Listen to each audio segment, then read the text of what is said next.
Mélanie Gomez et le docteur Jimmy Mohamed sur Europe 1. La santé et le bien-être, c'est sur Europe 1 et nous sommes avec vous depuis 15h avec le docteur Jimmy Mohamed pour cette dernière séquence de l'émission. Nous sommes rejoints par Catherine Blanc, sexologue et psychanalyste à Paris.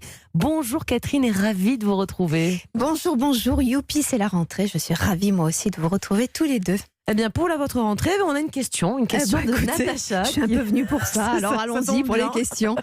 Je vous la lis tout de suite. Alors, c'est Natacha qui nous écrit la chose suivante. Je fréquente un garçon depuis quelques semaines. C'est davantage un sex friend. Nous nous voyons uniquement pour le plaisir sexuel entre deux célibataires. Néanmoins, j'ai remarqué qu'à chaque fois que nous faisions l'amour, il partait directement sous la douche. Je sais bien que nous ne sommes pas en couple, mais un minimum de tendresse, un petit câlin après l'amour, par exemple, j'apprécierais. Qu'en pensez-vous?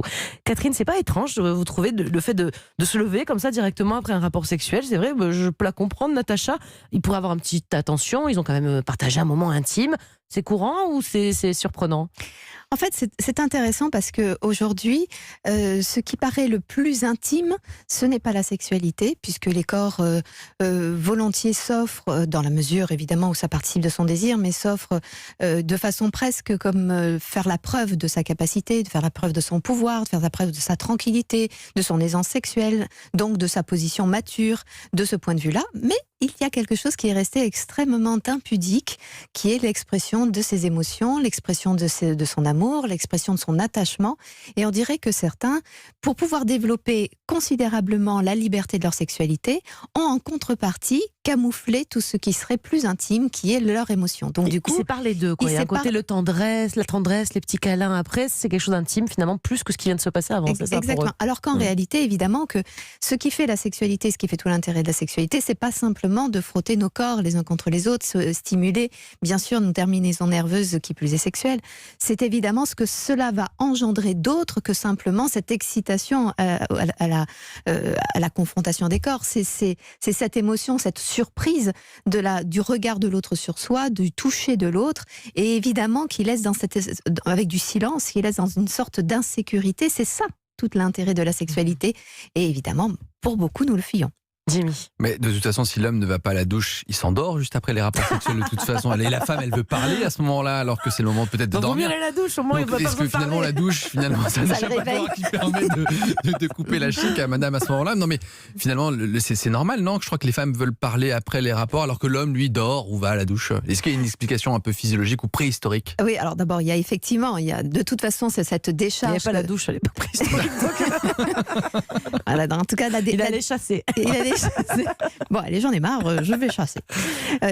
Oui, c'est sûr qu'il y a quelque chose de l'ordre de l'abandon au moment de l'éjaculation, de la décharge qui entraîne évidemment tout d'un coup cet assoupissement. Et là, encore une fois, il y a un besoin de contrôle. Parce que quand on est dans la relation, dans la tendresse de la relation, on n'a pas peur de s'endormir à côté d'une inconnue, puisque cette inconnue, elle nous plaît, puisque cette inconnue, on va pouvoir partager des choses avec elle. Elle va peut-être vous regarder dormir, elle va peut-être vous caresser les cheveux, elle va peut-être attendre, comme ça, que vous vous réveillez pour échanger 3 mots délicats.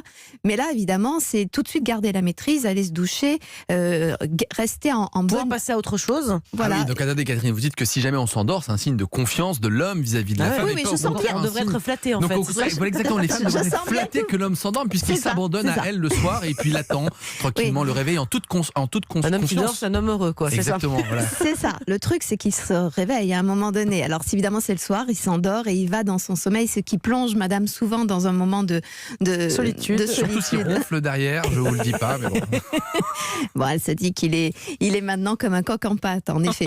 mais effectivement, il y a si vous avez trouvé, vous, votre cadre de vous sécuriser et dire à votre épouse que tout est normal et que vous l'aimez profondément, soyez rassurés, Jimmy. On ne parle pas de moi, là. Mais je parle des Français qu'on représente dans cette émission et des auditeurs, évidemment. Mais oui, donc en fait, c'est une façon de garder le contrôle, de ne pas s'abandonner, puisqu'en fait, la sexualité, c'est évidemment tout l'enjeu, c'est de s'abandonner, et c'est bien de cela dont il s'agit là, et qui est évité savamment. Une dernière petite question, Catherine. Ils ont l'air d'avoir trouvé quand même un bon compromis. Ces deux-là, Natacha dit, donc on se voit uniquement pour faire l'amour entre deux célibataires.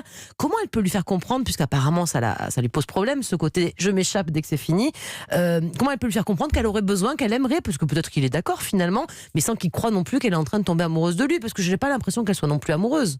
En fait, Natacha est quand même très ambivalente, c'est-à-dire qu'à la fois elle veut que ce ne soit qu'un sex friend et à la fois elle a envie d'un peu de tendresse, elle a envie de chaleur. Alors on ne doit pas s'éclairer notre flamme, mais on doit quand même montrer qu'on a un privilège à partager quelque chose ensemble. Alors elle peut lui dire que un peu de tendresse ne le ferait pas être emprisonné dans la relation. Ceci étant, il faut qu'elle soit au clair aussi avec elle, qu'elle a aussi besoin un peu de cette tendresse et pas simplement d'être l'objet du désir de l'autre et l'autre de son désir. Merci beaucoup Catherine pour tous ces conseils. On vous retrouve bien sûr demain.